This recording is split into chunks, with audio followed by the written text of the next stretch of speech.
Ladies in the house, let's go. Anyways, I appreciate y'all coming to our Why do you new song. What's up? Brian is literally sweetening me up for this episode. He said, "Hey, Adrian, let me pull something up for you. But before I put this banger song for you, please tell me some good things about Friday Night SmackDown." I did. What a some good things that I like about Friday Night SmackDown, and it was a good episode. It was a banger ass episode. What's up, everybody? Psych, Randy, Michael. What is up, Randy? We are Trigger Wrestling. It's your boy Brian. That's Adrian. We appreciate y'all joining us on this Friday to talk about wrestling because that's what we all love, and we're here for it. And what an amazing episode Triple H had for us today, Adrian. What's up? Bro, we had a lot of matches today. I feel like we did, but we only had like 4 or 5. Probably had, but there was a lot of interaction. 4, yes. We had it was a lot. See, out of all the 3 shows that we covered, Raw, Dynamite, and SmackDown is always a well-paced show. Obviously, we know AEW Dynamite does a fast-paced segment match, all over the place. Monday Night Raw still struggling with the 2 hours, but SmackDown has it down to the fucking T. It's like the perfect show. You have your wrestling, then you have your promos, and you have your your backstage segments. It's a nice, well put together show. I like SmackDown. I've always been a fan of SmackDown, but this banger, bro. It was just, to me, well paced. They get a lot of storytelling done with the time that they have. Everything that happens means something, man. And we got a lot of things. We got a lot of stories developed. We got a lot of wrestling time from the women. We got to see some storylines develop. New tag team champions are crowned. I mean, the Bloodline 2.0 is still out for blood. And they furthered the Intercontinental title picture, the United States title picture with that storyline as well. So I just want to say, like, props to everything that was going on backstage at WWE today, because they definitely had it rolling. I don't know what you guys think. Let us know in the comments. But one of the things that I just love about WWE, Adrian, is that they produce brand new talent. They produce new talent constantly. So you're never kind of like, they always have new fresh faces that people get behind. For example, I want to start off, Adrian, with Elektra Lopez, Naomi, and Tiffany Stratton. Everybody knows Tiffany Stratton is the future of WWE. Her ring style, her character, her promos. She's gonna be one to be pretty much the future of the business for years to come. Yes. And then they had Elektra Lopez hiding in plain sight for us to see. I did not know she was this good in the ring. I wasn't say she was exceptional, but I mean she was. I was surprised. She was decent. She held up her own in a triple threat. I still needed to see a little bit more improvement from Elektra Lopez. When she came out, I was like, who is this woman and where the fuck has she been? Apparently she's been behind the scenes, behind Legado del Fantasma. But yeah, she has a long way to go, and with the right direction, with the right guidance, she could be something. Yeah, with the right guidance, she could be something because there's potential there. She's got a good look. She can be a decent in the ring. And WWE is always looking to build future talent. But this was essentially what a match. I obviously didn't think Elektra Lopez was going to win. I'm pretty sure everybody expected Tiffany Stratton to win, but the entire crowd was behind her. She fired them up. She was just like, yeah, and she's supposed to be a heel, but people love her. I hope this is just a thing, the future of things to come, because I was just really excited. I'm really excited for this United States Women's Tournament matches that are going on. And they give women time to shine in WWE. Yes, they do, man. Yes, they do. And it's all thanks to the 4 horsewomen, man. Let's not undermine them. It was all because of them. I mean, if it weren't for the 4 horsewomen, we wouldn't have a first ever triple threat woman main event WrestleMania. We also had our first ever all woman WWE PLE. Yes, WWE is the place where women shine. At first, AEW was the place, but as the years progress, we know that Tony Khan doesn't really like to give women much TV time. But yes, WWE is the place to be if you want to go do something in the business. Mm-hmm. Yeah, they're saying, I think it was Tiffany Strand's hometown. It was her home state. I don't know if it was her hometown, but regardless, fuck, I don't give a shit because Chad Gable, this was his home state too, and he was playing a heel. He's like, I know how stupid these people are here. I'm from here, so that's the opposite of a hometown pop. You know, that was a hometown heel. Shit. Yeah. But continuing on with this theme of women, Adrian, the other women's match we had was because of Bianca Belair accusing Piper Niven of attacking Jade Cargill. This sets up a match for later this evening. So let's just jump into that match. Bianca Belair versus Piper Niven. The crowd was behind these women too. It was a good match. Bianca Belair, you know, the whole threat of picking up Piper Niven. She's done it before, but she does it again. Chelsea Green gets involved. She gets a KOD of Piper Niven on top of her. This was an exciting match too. I was thoroughly excited for it. Yeah. Before the commercial, match was dead. After the commercial, that's when the matches pick up in WWE. And Bianca Belair being in the match, I knew it was going to be an exciting match. Piper Niven, man. Let's give her flowers. She is literally one of the best enforcers in the women's business right now. Mm-hmm. I mean, you have somebody like Camille, or you had Camille, you have Raquel Rodriguez, who are just nobodies right now as enforcers. Piper Niven, she's starting to get a little push. She's starting to win some matches. This one she lost, but she came very, very close against Bianca Belair, man. Very, very close. I like that. Exactly. Nothing to complain about. I mean, maybe you want Piper Niven to win to look even more devastating, but she pulls off the enforcer really well, even though being part of a comedic group. It's great in my opinion. I mean, we get to see Piper Niven, she's a good wrestler, and I like that they get to show what they do in a storyline, fucking storyline, not just, you know, you don't have somebody out there, you know, literally yelling, nobody cares, and then go MIA for a month. Yes. Yeah. No, that's call it out, man. Call it like it is. Britt Baker, man, she's just a locker room cancer. I don't know, man.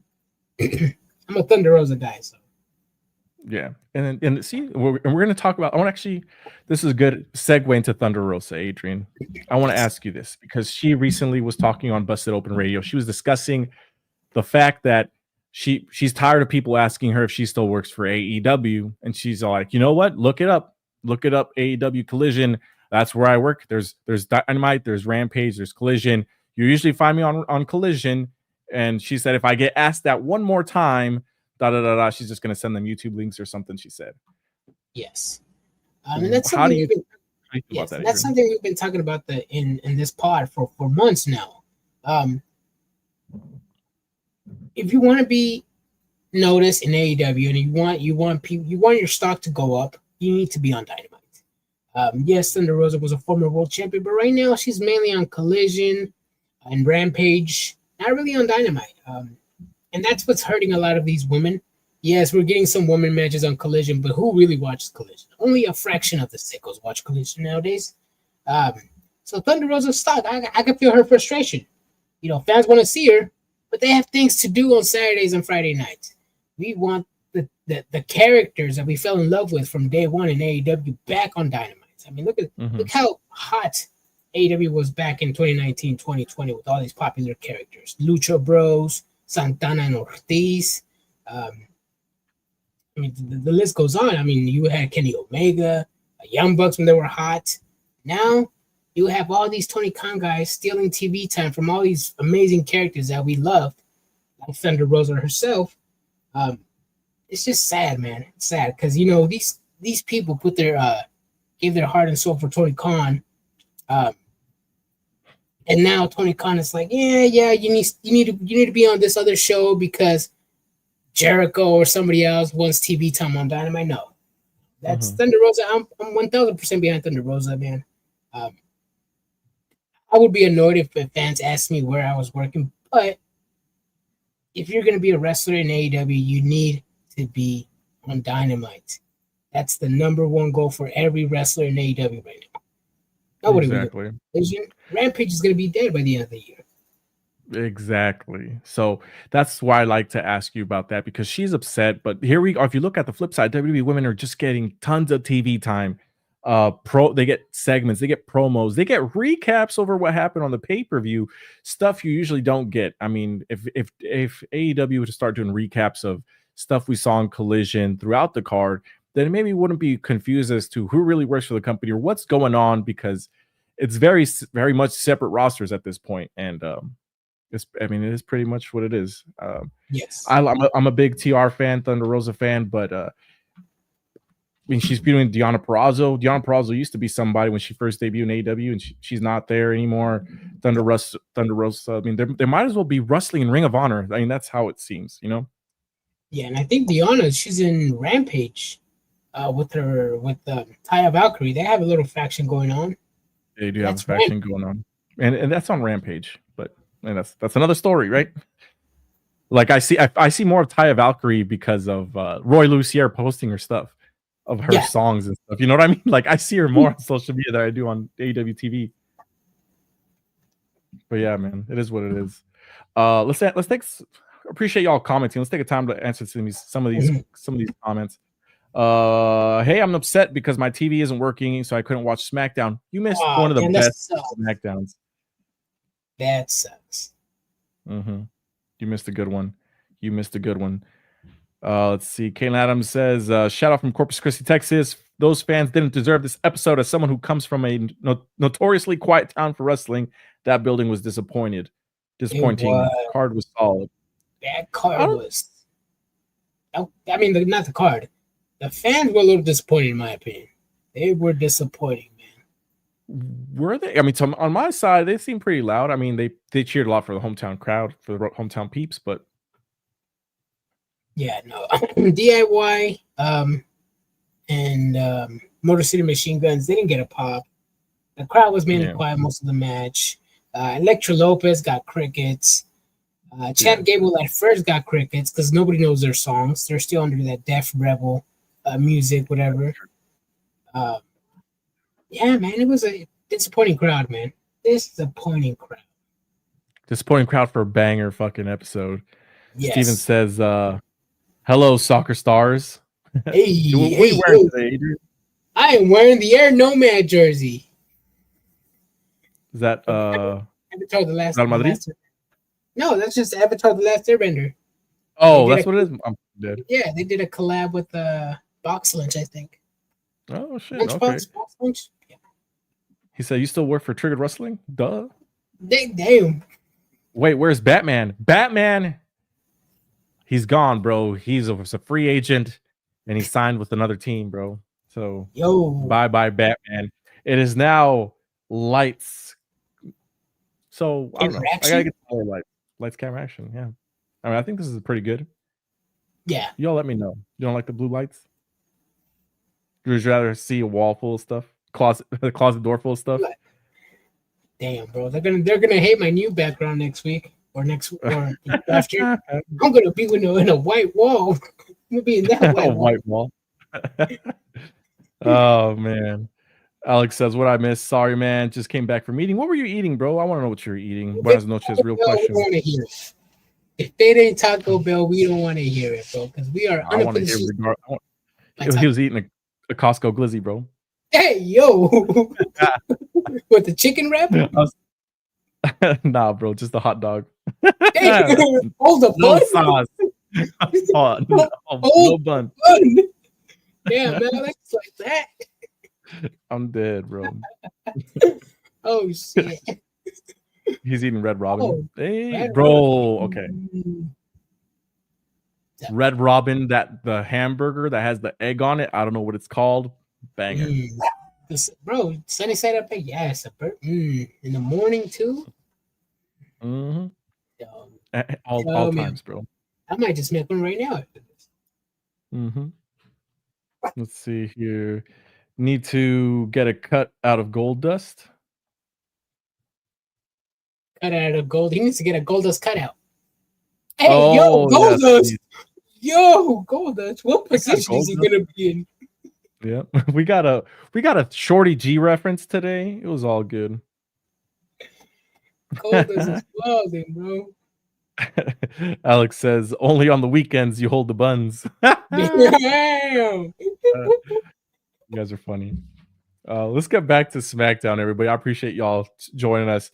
And we've been posting a lot of videos on YouTube. So if you guys are watching this primarily on Facebook, you're missing a ton of content on YouTube now. We're just trying to post some more stuff, get our names out there, try to grow the channel some.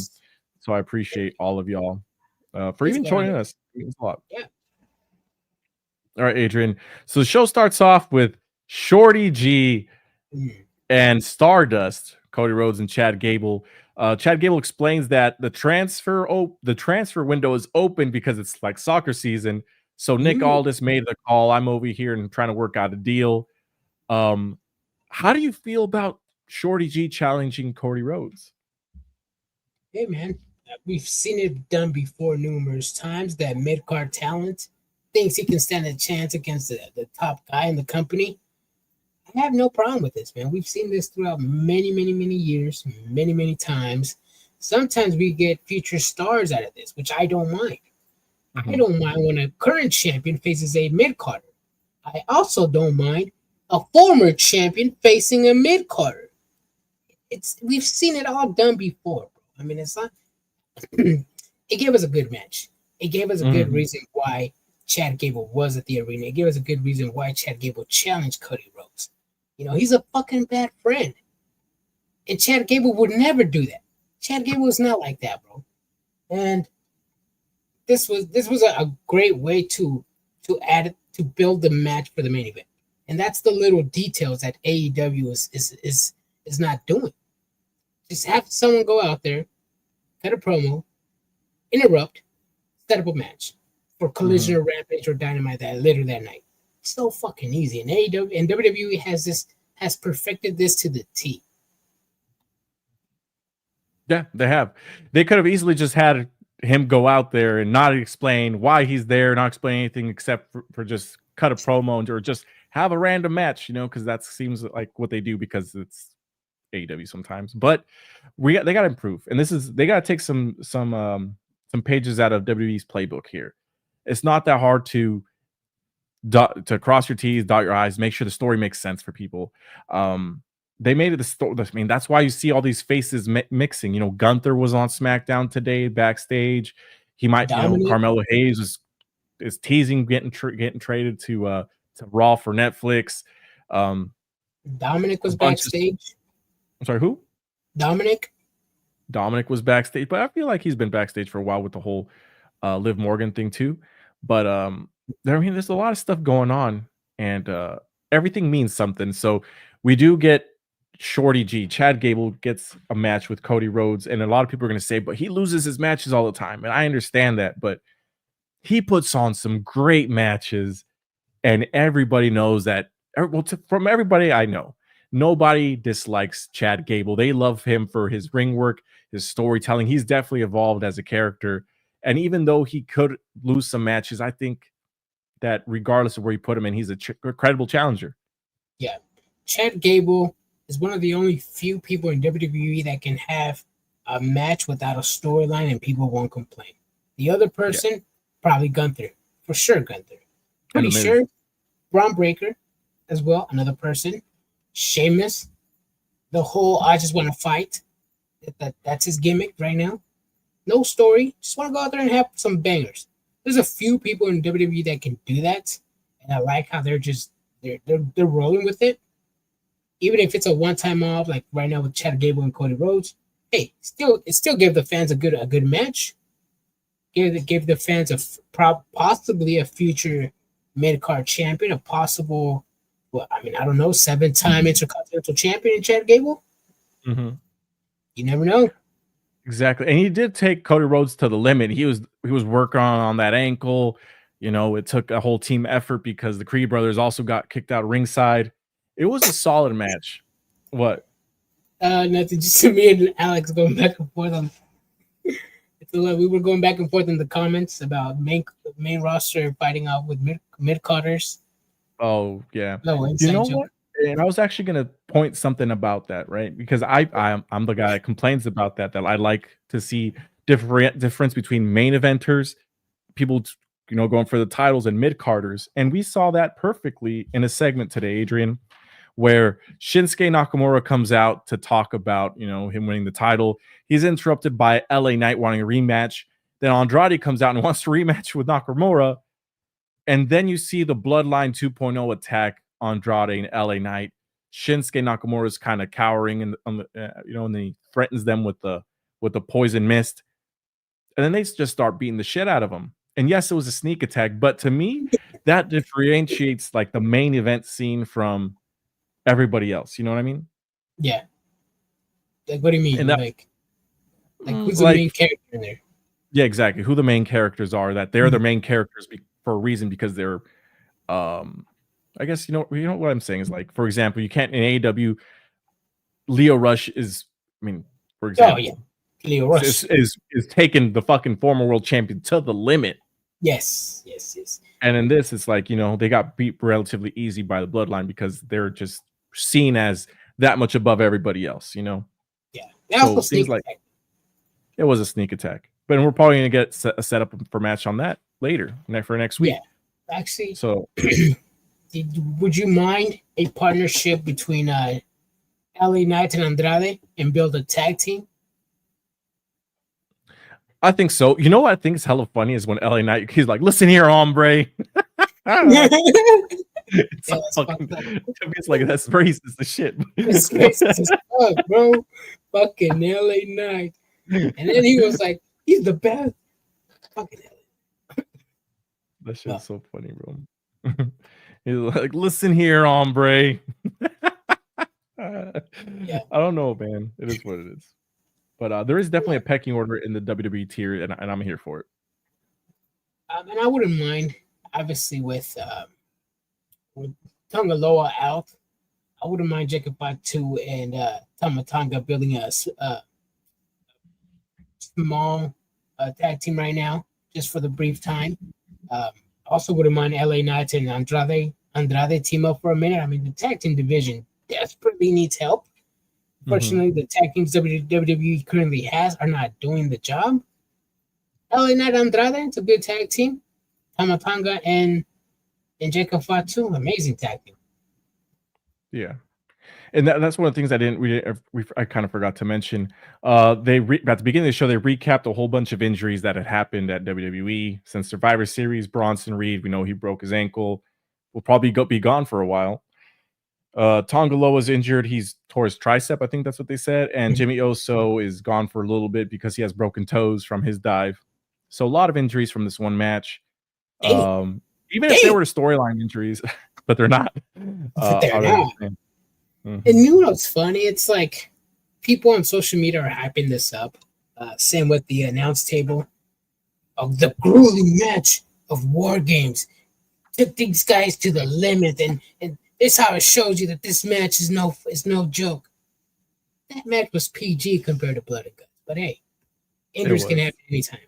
Injuries can happen anytime in any promotion, no matter what spot you do, it can happen. You can jump from the top of a 10-foot cage, or you can jump 2 feet and snap your ankle, bro, and need a dead person's bone. Fucked up, bro. I mean, it can happen anywhere.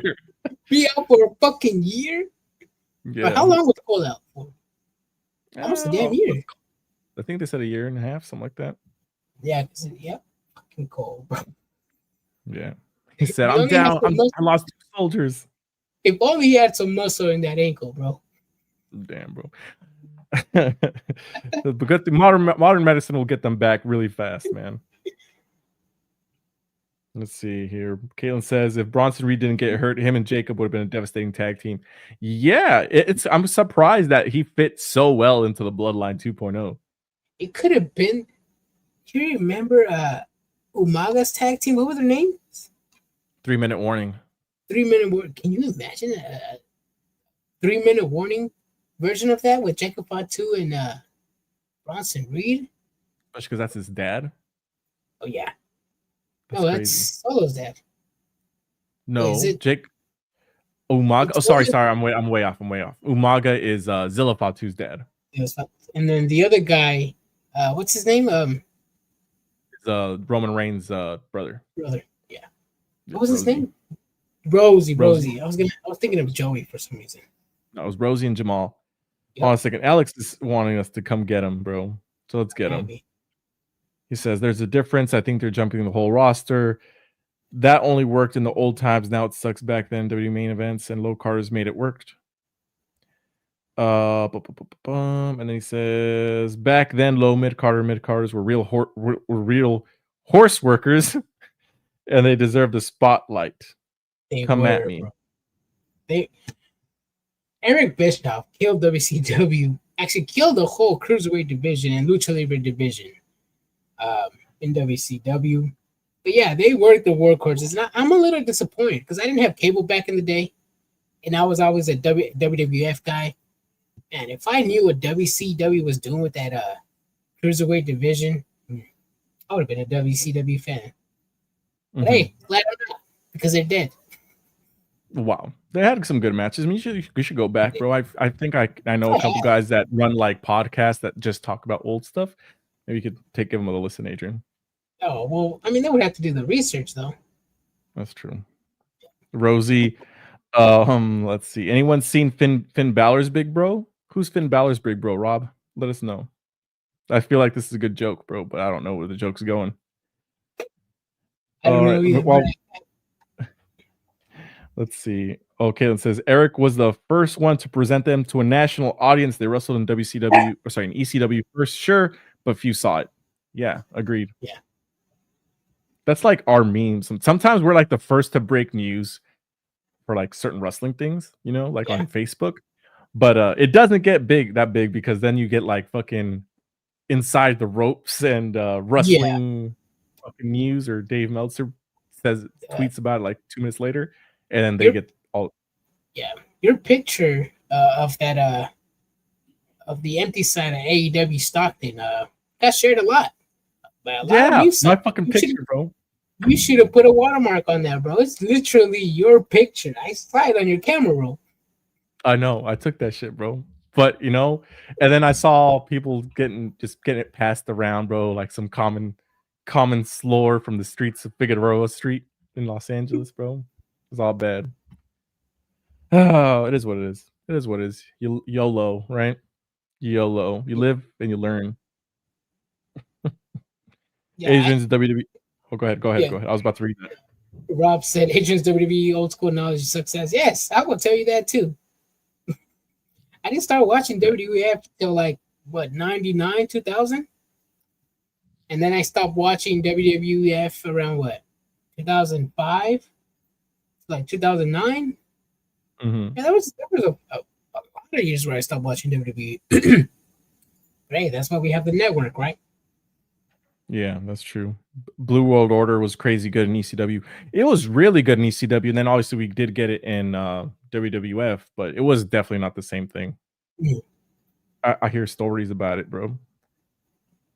Stories. We've honestly covered a lot of the segments already. It was just so much things that just kind of melded together. A lot of stuff happened. Mm-hmm. The flow was just perfectly with this. Mm-hmm. There's no dead segments here. Let's see, because Shinsuke Nakamura, we got that storyline and it flowed right into the bloodline. And then from there we get the Motor City Machine Guns versus DIY. Sorry. I gotta say this.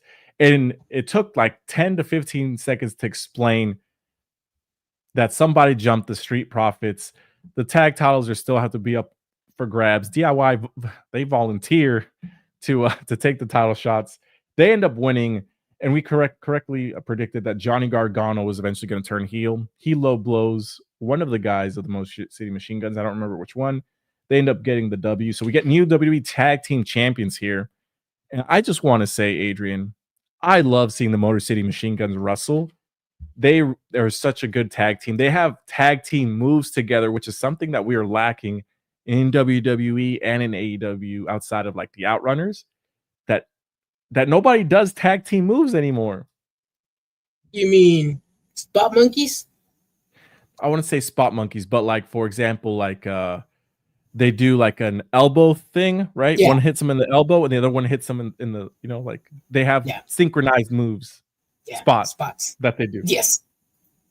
But they don't look. But it's not like crazy spots like hold my ankles while I go do a fucking scissor me daddy on this guy. You know what I mean? Not that. I mean like real wrestling shit. You know what I mean? Yes, man. I've been Motor City. See, I talked my shit about the Motor City Machine Guns, and that's because of the lack of AEW, man, of the lack of video packages WWE is doing. They didn't do not one single video package on the Motor City Machine Guns, so the crowd doesn't know who these people are, and WWE fans don't like to Google wrestlers. That's why they get no pops. They've been tag team champions for over 43 plus days, or were tag team champions. They still get no pops. The wrestling is good, but we need some video packages. Who does Triple H thinks WWE fans are? Does he think WWE fans are going to Google the Motor City Machine Guns? No. WWE fans need video packages. They need vignettes. They need promos. I don't know what they need, but Motor Machine Guns are good for the tag team division in WWE. They're just not hit. They're not connecting with the crowd. The wrestling is. I don't know what it is. No, Man. They're Sorry, go ahead. Oh no, I'm. Okay, my bad. I'm interrupting you, but I want to get my hits in. I just want to say that that DIY that Motor City Machine Guns. I don't think they were ever when they were signed. They were never meant to have characters. They're just supposed to be good wrestlers, while all these other teams have storylines around them, and there was more focus on like Street Profits and DIY and having them turn, and they were just going to be like placeholder champions because of their work, but then they'd eventually get some sort of gimmick later, because everything I read about is that this spot that the Motor City Machine Guns are in was supposed to be the spot for Penta and Phoenix. Probably. And that's what the internet is saying. WWE desperately needs the Lucha Bros, man. They desperately need them. I was excited when Jacob Fatu and Tamatanga attacked Andrade and LA Knight, because I thought we were going to get some tag teams out of that. Seeing DIY as champions, I'm like, I mean, I know Triple H, they're your boys, but do you really have to give them a tag team title shot again? And the titles again?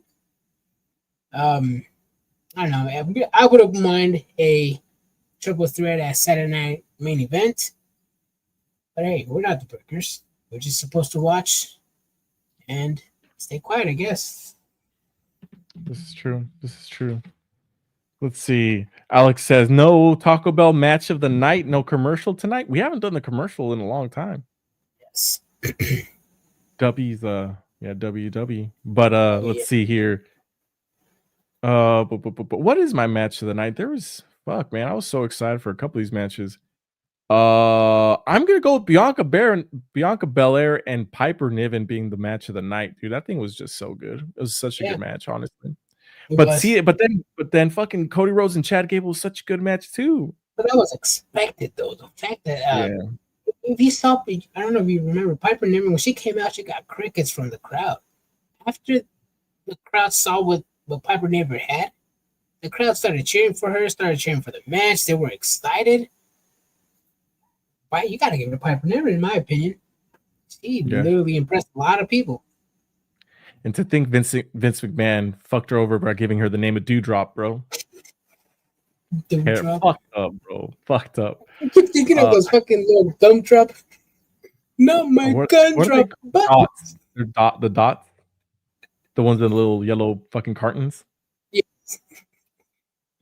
Damn. Fucking heartbreaker, bro. He says, yo, I missed it. Moved and don't have cable yet. My guy, bro. You missed the banger ass episode of SmackDown. So wait, hold on. Go ahead. Let me interrupt you real quick. So Chris Jericho said we would have to watch Ring of Honor in order to watch Matt Cardona debut, right? Why is he on Rampage? He's on Rampage right now? Yeah, they're on Rampage right now. Delivering the same promo, I think, Ring of Honor. Is it recap? No, I guess he came out again. He came out for the Ring of Honor and then came out again for Rampage, all in one night. Oh, Jesus! You know, hear me out, Adrian. Let me write this down. Right. What time is it? Okay. Let me write this down. That way I keep track of time segments and everything. Chris Jericho and Ring of Honor. I get what Matt Cardona and Chris Jericho is supposed to be doing for Ring of Honor. I understand Tony Khan wants to get more people to buy into Ring of Honor and buy the pay-per-view and buy Ring of Honor TV and get credibility to the program. Be like, oh yeah, see, this is how many people will go out to watch it. So let me sign Matt Cardona for the match. My God, dude, you have 2 weeks, a week and a half for this event, and you get Matt Cardona, which is an exciting match, bro. But you have an entire roster of people in AEW and Ring of Honor that you can use, and you get outside talent to try to get people to buy because you're trying to get this show on TV. You're trying to get Ring of Honor on TV. I see past your tricks, mariachi. Yeah, and not only that, I mean, we mentioned on our AEW Dynamite episode, this was the first, at least the first time that I can remember that Ring of Honor was announced on AEW TV. It was also the first time where they announced that we could watch Ring of Honor on Thursday nights if you buy Honor Club. I mean, you featured the Ring of Honor World Title on AEW so many times, and this is the one and only time that you do it. You decide to advertise the show, a Ring of Honor show. Yeah, we had Samoa Joe as champion, Mark Briscoe as champion. We didn't get those promos on Dynamite.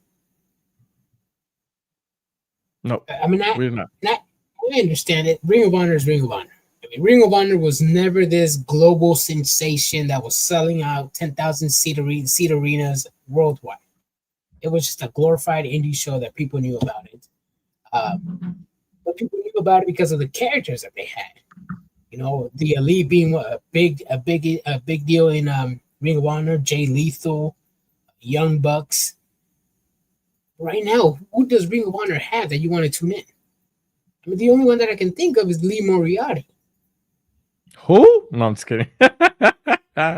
No disrespect. I get what you're saying, Adrian. There's literally nobody on there that you want to see. I mean, at one point, see, this is the thing. At one point, they treated it like something special at the beginning when Jonathan Gresham was crowned as the I guess the first world champion from the rebooted segment. Tony Khan, that's because it was a dead promotion and still a dead promotion. Tony Khan purchased it and tried to revive it. I don't remember how long ago that was, and it's not working. They gave the title to Cesaro, to Claudio Castagnoli. That isn't working. They gave the title to Eddie Kingston. That isn't working. They're giving the title to Chris Jericho. So unless you're signing Matt Cardona full time and expect, and get people that actually have some name value that you want to pay, I don't know how expensive Ring of Honor Club is, but to pay additional on top of that, and you also want them to pay for HBO Max apparently now for Max. Full price for pay-per-views? And then on top of that, you still have to pay full price for the pay-per-view. It's not included on Ring of Honor Club. And then they also tape the shows like two weeks in advance. Yes. Yeah. I mean, like you said, Ring of Honor was a dead promotion before Tony Khan bought it. And we were all excited for the Ring of Honor to come back, but there's no characters. I don't think the time effort was put into Ring of Honor. I think he just wanted to buy the library, possibly make something out of it. But I mean, you have to have characters that people care about. You don't even have to worry about the wrestling. The wrestling it's natural. Anybody can wrestle. Anybody in the WWE locker room can wrestle, whether they're at the top of the card or at the bottom of the card. Same with AEW. But you have to have the characters that people like, people enjoy on your shows. Yeah. And this goes the same with Collision, because you have the Outrunners that they're hands down your most over act in AEW right now. And I dare you guys to tell me someone who's more over than them right now. And they are literally getting 0 wins and they're on Collision. Yeah, 0 wins and they're still over with the crowd. Mm-hmm. I mean, they get wins. I mean, they qualified for the Fatal 4-Way. But even then, your tag team champions, they're feuding with the M&M collection, who are also just on Collision and Rampage, and they're very rarely on Dynamite, if ever. Yeah.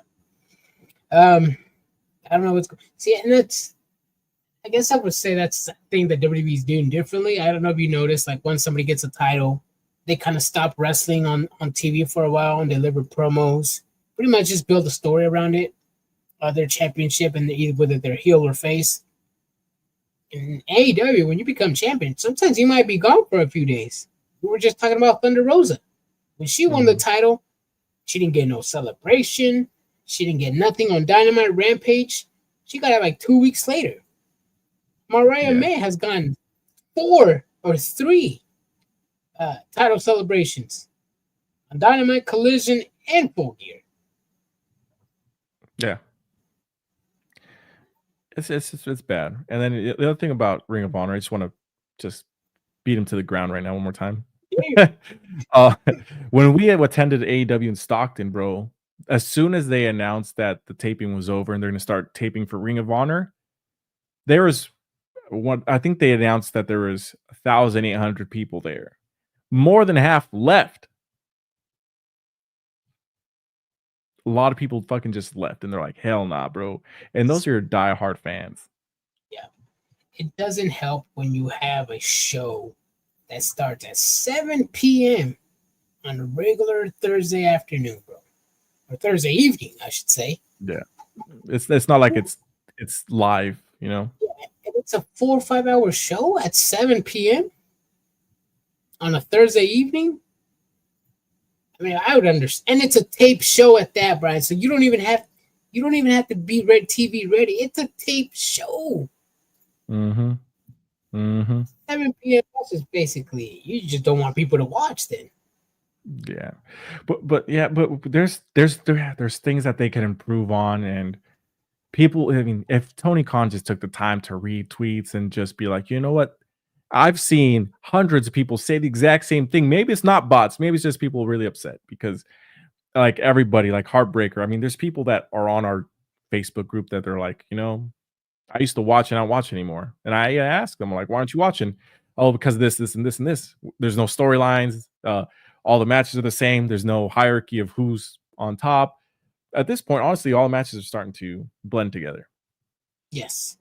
It's like it's all one unique style, but they need to do something to break it apart and figure it out. Separate the rosters. There shouldn't be so many mid-card titles. And that's an issue in WWE as well. But they somehow find a way to fucking get around it. Shit, I don't know. WWE has just the popular characters that people enjoy.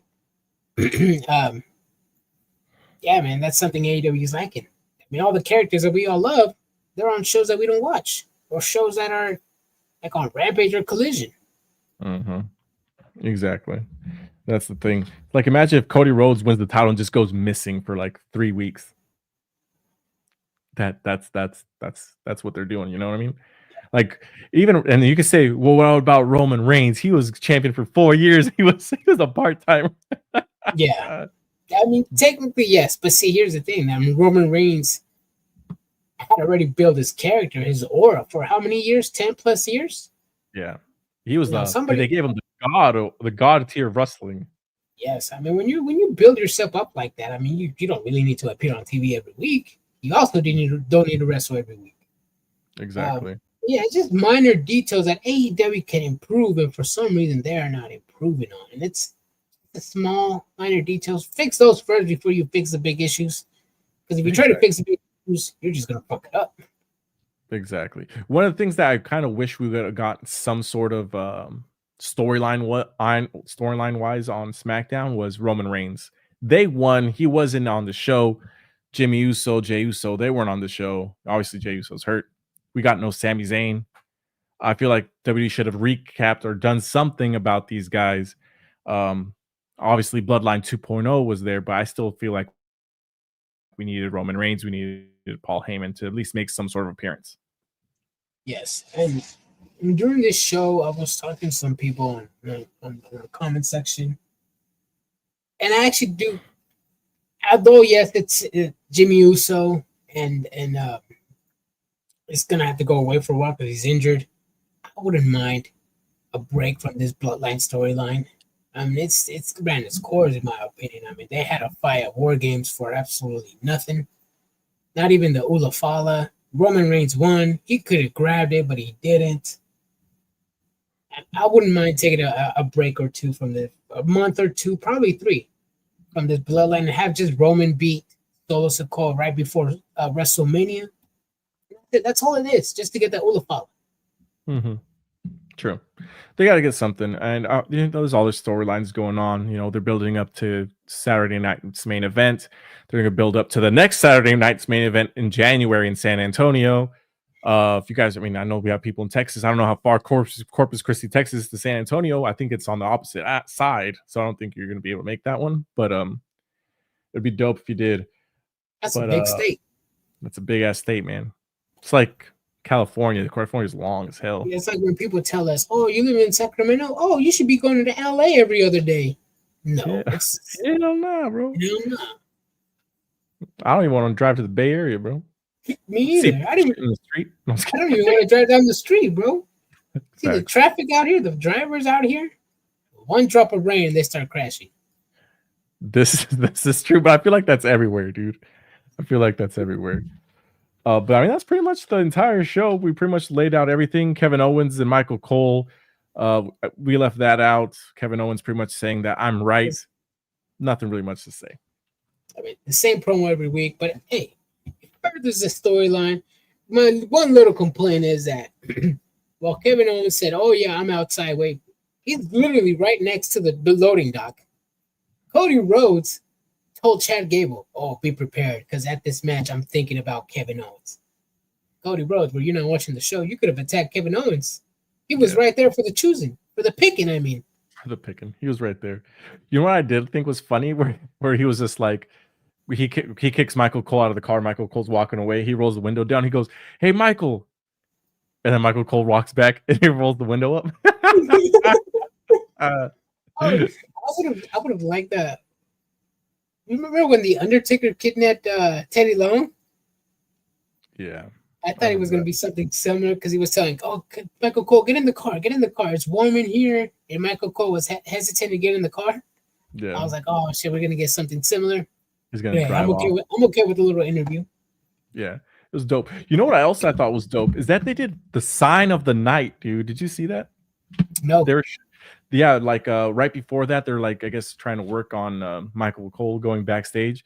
So Corey Graves was at the ring at the announcer's table by himself, and they started showing crowds like, "Oh, look, let's do the signs of the night." He's just like, "You guys should start bringing your signs next week. We'll start showing more," and blah blah blah blah blah. So I thought that was cool because that's something they do for the crowd in the arena, not for TV. But they're doing it on TV again. I think I got myself in one of those Titantrons one time when they were here in Sacramento. You had the Hardy Boys. The Hardy Boys sign, yep. Mm-hmm. Exactly, and we did show up on AEW's, but it was just the sign. They cropped us out, those fuckers. No, I got your face. True. I mean, you got this much of my face, just like this part. But it is what it is. The Outrunners, we showed up on TV. That's all I gotta say.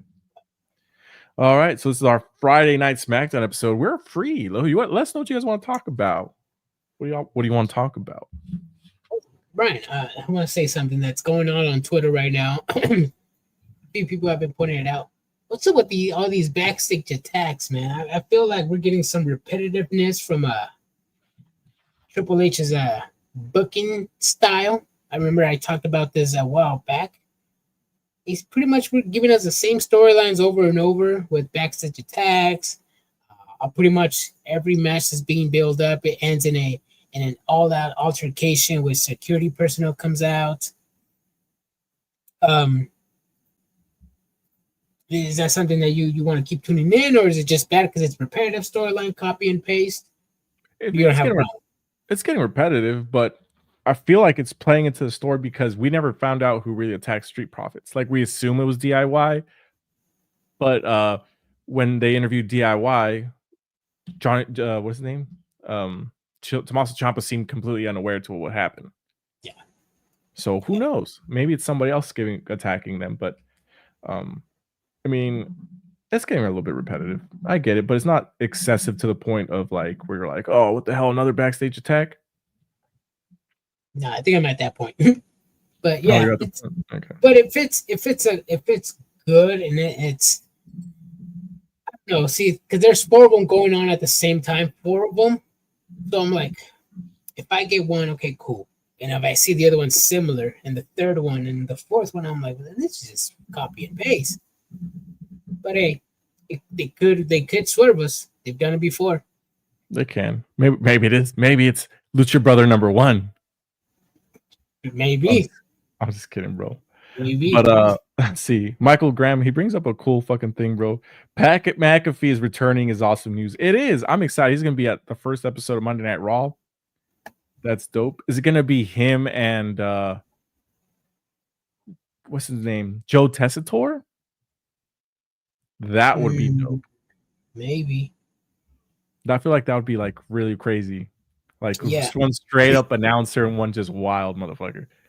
Yeah, man, this Raw on Netflix is gonna be crazy, man. I mean, they're going live from E2T Stadium, a $2 billion arena. The start of the Farewell John Cena tour. Travis Scott was gonna be performing live. The return of Pat McAfee, like Matt Graham was saying. Roman Reigns is confirmed for the match, for the show. The Rock is also likely to show up. Rumors this show might be a WrestleMania type of show. Damn, and the crowd will possibly be censored because it's the first show on Netflix. No, they're gonna get censored. Yeah. How do you feel about all that, Brian? All this information that just loaded on you. So it's a lot. It's a lot. It's a lot of stuff going on that day. I don't know. I mean, we're so far away, but it's still so close that I'm just excited that we're getting Raw on Netflix. I feel like they're gonna get so many people to watch. Like there, a lot of the main things like people are like, I don't have cable, I don't have that, but everybody has Netflix, regardless. Everybody has internet. Everybody fucking has Netflix, dude. I don't know anybody that doesn't have Netflix. And the people that don't have Netflix are like, oh, I'm not gonna pay for that. They know a way to get Netflix. They have somebody that they could be like, oh, give me your password. I'm traveling for 3 hours. You know what I mean? Yeah. There's ways around it. But yeah. I mean, I'm excited, bro. So Michael said it's gonna be him and Michael Cole. I mean, they're going back to 3 hours and SmackDown too. Yeah, that's gonna be good. And the shows are gonna go live no matter where you are in the world. For example, if you get a show in the UK that starts at 7 p.m. in the UK, we're gonna see it here in the US, in the West Coast to be exact, probably around 7 a.m., 8 a.m. Yep. Live. So that's a good thing. That's what I hate is like when they were in India, it's like if you did want to watch Monday Night Raw, you had to wait for 5 p.m., even though you already knew everything that was happening. In this situation, you're going to see them whenever you want, whenever you have free time. If you can watch them live, you can watch them not live, you can watch them a couple hours later. That's benefit, bro. Yeah. We're in a new era of TV for sure. It's not TV, it's streaming. And I know people keep talking shit about the whole Jake Paul thing. WWE is not going to get that many people watching Raw. No, they're not. Like Triple H said, if you hear a hiccup in the first second, that's a good thing because we're getting more than 60 million views. But if you don't, then we get our average viewers. But if you do get buffering, it's a good news for WWE. Yeah, exactly. That's true. Netflix and chill. Nah. Netflix and WWE. Yeah. Those memes are gonna get wild. I already got like 2 ideas now. I'm dead. Ricochet's out of his mind. Yeah, he is. Let's go talk about that. This guy said, "Oh, go for it." No, you go first. I just heard that. I can't remember the whole thing, but this guy said there would be no AEW if it weren't for him. There was AEW like 5 years before you came, bro. Bro thinks is, don't get me wrong, Lucha Underground was good and Prince Puma was good. Oh, is that why he's saying that? Because without Lucha Underground, there'd be no AEW? Is that what he's trying to say? Probably, but it was I didn't read the whole thing. I just saw the I didn't see the whole interview. I just saw what they had posted. But yeah, no. Ricochet, He did good in Lucha Underground, but as a global promotion like AEW or WWE, nah, I would say If, if he is trying to say that there would be no AEW because of Lucha Underground, I can see why he would say that, because honestly, Lucha Underground is what started a lot of things for a lot of people. Without Lucha Underground, you don't have Penta, you don't have Prince Puma, you don't have a You don't have lot of these Swerve people. Strickland. You don't have Thunder Rosa. You have You Brian don't Cage. have Santos Escobar. You don't have Brian Cage, Willie. Actually, you had Willie Mack. Willie Mack is, not that I'm considering him irrelevant, but he's not that relevant right now. Yeah. He's in Mexico doing his thing. But I mean, you don't get a lot of these characters. You don't get that type of wrestling style that came from that, I think. Yeah. Because Lucha, that the storytelling. Go ahead. Lucha Underground was goated, bro. Goated. Mm-hmm. That's true. Bro, if you don't get Lucha Underground, I don't even think you get a resurgence for Mil Muertes, bro. No. He was Rey Mysterio gave them a jump in viewers as well when he debuted. Mm-hmm. Yeah, honestly, I can see. Yeah, without them, you probably don't get all the people to buy All In, because I mean, the guy was Cody and the Young Bucks, but a lot of those guys that wrestled there were also people that were from Lucha Underground. Yeah. You guys miss out on a good match between Ricochet and Commander on Rampage. I think that was the opening. And this is the thing about that, is like, we already knew who was going to win. And at least for me, it's like, I already know he was going to win. And then when you read the spoilers, you knew he was going to win. To me, it's hard to tune in. Yeah. To me, I don't really care if the match is predictable. I mean, I can predict pretty much every match in WWE. That's true. But at least it's live. Down to the T with the interferences and the time when someone's going to come in. I mean, if the match is good, the match is good. But if it's ass, it's ass. That's true. I was surprised between Ricochet and AR Fox. Like, obviously, that one was predictable as fuck. But being there in person, to me, is a lot different than watching on TV. To me, I can't watch that shit on TV. But that's just me. That's my wrestling fan style, I guess. It's like, for example, like I remember being blown out of proportion with, oh, you got to watch Okada versus Kenny Omega. The first one, it was so good. Oh my God, it's the best thing I've ever seen. To me, I'm just like, okay, like I already knew who won. I already know what the ending was, and I'm just watching it. And I'm just kind of like, okay. But I'm sure watching it live would have been a lot different. That's if you how didn't know the spoilers, you know? Yeah. Mm-hmm. It's like going back to watch a movie that you already know everything to. It's like, yeah, you can get into it, but that's a major complaint I had when Paul Levesque was in charge of WWE booking as a CFO, COO, whatever his thing was. Like the first time around. Yeah, it was like I said, predictable to the T with the interferences. You even knew when people were gonna come in. Mm-hmm. It's looking just like that to me, bro.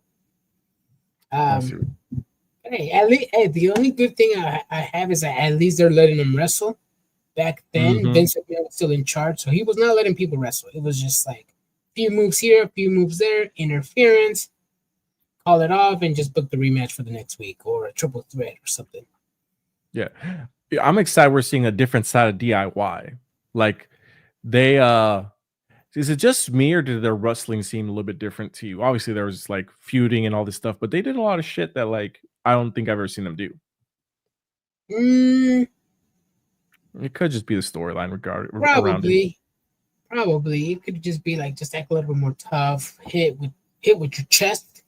There are heels, so I don't know if you noticed that in WWE, heels hit a lot harder than baby faces. Maybe that's it. Yeah, that's true. See, Alex says Lucha Underground was fantastic. Majority from AAA, bro. Without. Go ahead. They had a partnership with AAA. So. Yeah, fucked up contract. That's what they had. But what was I gonna say? Without Lucha Underground, you don't get Io Sky, probably. You don't. Kairi Sane either. You know, you might get them because they're stars in Stardom. Kairi Sane was in there too, right? She was. Chelsea Green. Chelsea Green was really good. She's still hella good, bro. I love Chelsea Green and her wrestling work that she does. Yeah. Okay. Let's see. What time is it? 8:11. Anything else, Adrian? Oh, man, what do we have tomorrow? Well, we're not going to review. What is it called? Dateline. Deadline. No, So we're not. We can review it, but we won't be reviewing it live. We'll record like a quick little 10 to 15-minute video talking about the matches, what we liked and like. They won't be live, but we'll post it on YouTube later, I think, probably. Because we have other plans. We have Lucha Santa event. We'll be giving out toys at Barrio Toys to some kids. So we'll be doing that tomorrow. Maybe we do like a video live from there for like 10, 15 minutes, just showing people what's going on. Yeah. But yeah, we got busy. We got holiday parties. We got stuff tomorrow. We got our Triggered Wrestling holiday party, I guess you could call it. Nice. But yeah, we got stuff going on. So we won't be reviewing it live, but it should be a good pay-per-view, just like Alex says. So you saw Dominic in the background doing the Bianca segment. I didn't see him back there.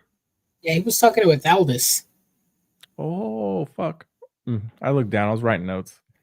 But yeah, it was a great fucking show. It was a great show, SmackDown. But we will be back Monday to discuss Monday Night Raw with all the triggered energy that you guys know and love.